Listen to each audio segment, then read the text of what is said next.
বিদেশে আমাদের বন্ধু আছে, কোনো প্রভু নাই। আমরা সকলকে বন্ধু হিসাবে দেখতে চাই, কিন্তু কেউ যদি আমাদের বন্ধুর বেশে প্রভু হতে চায় সেটা আমরা কখনো মেনে নেব না, মানতে দিব না। ভারতের আগ্রাসনের বিরুদ্ধে জীবনপণ লড়াই করেছেন বেগম খালেদা জিয়া। তিনি বলেছেন বিদেশে আমাদের বন্ধু আছে, কোনো প্রভু নাই। দেশ থেকে ত্যাগ করতে যখন বাধ্য করা হলো তখন বলেছেন আমার বিদেশে কোনো ঘর বাড়ি নেই, বাঁচলে এখানে মরলেও এখানে, বিদেশে আমার কোনো ঠিকানা নেই। আল্লাহু আকবার। কি এক নারী আল্লাহ দিয়েছেন, আলেম পরায়ণ, দেশের মানুষের জন্য সবটুকুন বিলিয়েছেন।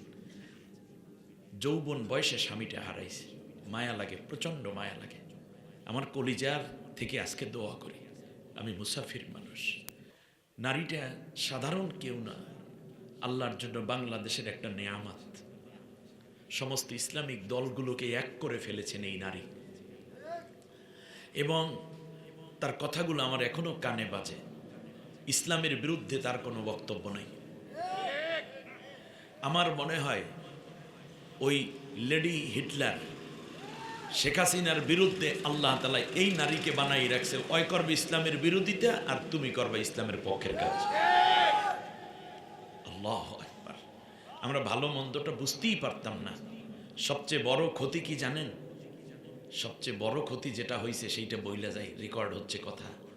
সেটা হচ্ছে বাংলাদেশে যারা জামাত ইসলামী করেন, জামাতের আমিরের কথা দলের সবাই শোনে, ঠিক না? এর বাইরে যায় না, যাওয়ার সুযোগও নাই। চরমনাইয়ের মুরিদ যারা, তারা চরমনের পীর সাহেবের কথা শোনে। যারা বিএনপি করে তারা তারেক জিয়া বা দলীয় সিদ্ধান্ত যা হয় এটা সে মেনে নেন। হেফাজতের লোকেরা হেফাজতের আমির এবং সেক্রেটারির কথা শোনেন, কিন্তু সবাইকে শুনাইতে পারে একজনে, একজনার কথা সবাই শুনতে বাধ্য, তিনি হচ্ছেন বেগম খালেদা জিয়া। তিনি যদি জামাতের আমিরকে ডাকেন, হেফাজতের আমিরকে ডাকেন, চরমনাইয়ের পীরকে ডাকেন, অন্য দলের লোকদেরকে ডেকে যদি বলেন এইভাবে হবে, সবাই ইচ্ছায় কিংবা অনিচ্ছায় মেনে নিতে বাধ্য। আমরা আজকে মুরব্বি হারা হয়ে গেছি। ভারতের আগ্রাসনের বিরুদ্ধে জীবনপণ লড়াই করেছেন বেগম খালেদা জিয়া। তিনি বলেছেন বিদেশে আমাদের বন্ধু আছে, কোনো প্রভু নাই। দেশ থেকে ত্যাগ করতে যখন বাধ্য করা হলো তখন বলেছেন আমার বিদেশে কোনো ঘর বাড়ি নেই, বাঁচলে এখানে মরলেও এখানে, বিদেশে আমার কোনো ঠিকানা নেই। আল্লাহু আকবার। এই কথাগুলো কে বলবে আর কে বলে? আপনি দেখুন, 40 বছর স্বামীকে নিয়ে যে ঘর ছিল সেখান থেকে ধরে পরবর্তীতে বাচ্চা, হাজার স্মৃতি ঘর থেকে বের করে দিয়েছে এক কাপড়ে, কানতে কানতে বের হয়ে গেছে। একটা সন্তান মারা গেছে, আর একটা সন্তান মেরেই ফেলতো, বিদেশে গেছে।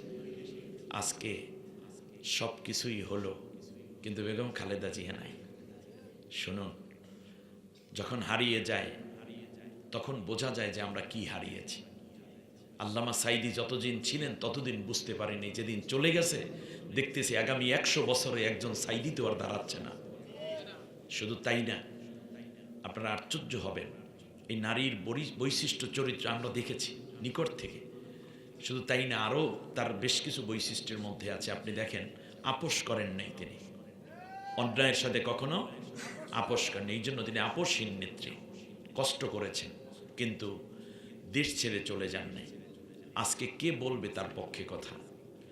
আরেকজন বেগম খালেদা জিয়া তৈরি হতে বাংলাদেশে অনেক দিন সময় লাগবে, তবে আমাদেরকে ধৈর্য ধারণ করতে হবে, আল্লাহর কাছে দোয়া করতে হবে। তার জীবনে যা দেওয়ার তিনি দিয়ে গেছেন, স্বামী হারা, সংসার হারা, সন্তান হারা। আজকে আমরা দোয়া করব আল্লাহ যেন তাকে মাফ করে দেন, আল্লাহ যেন তার রাজনৈতিক জীবনের ন্যাকগুলোকে নাজাতের ওসিলা করে দেন, আল্লাহ যেন তার গুনাহগুলো মাফ করে জান্নাতুল ফেরদাউসের মেহমান করে নেন।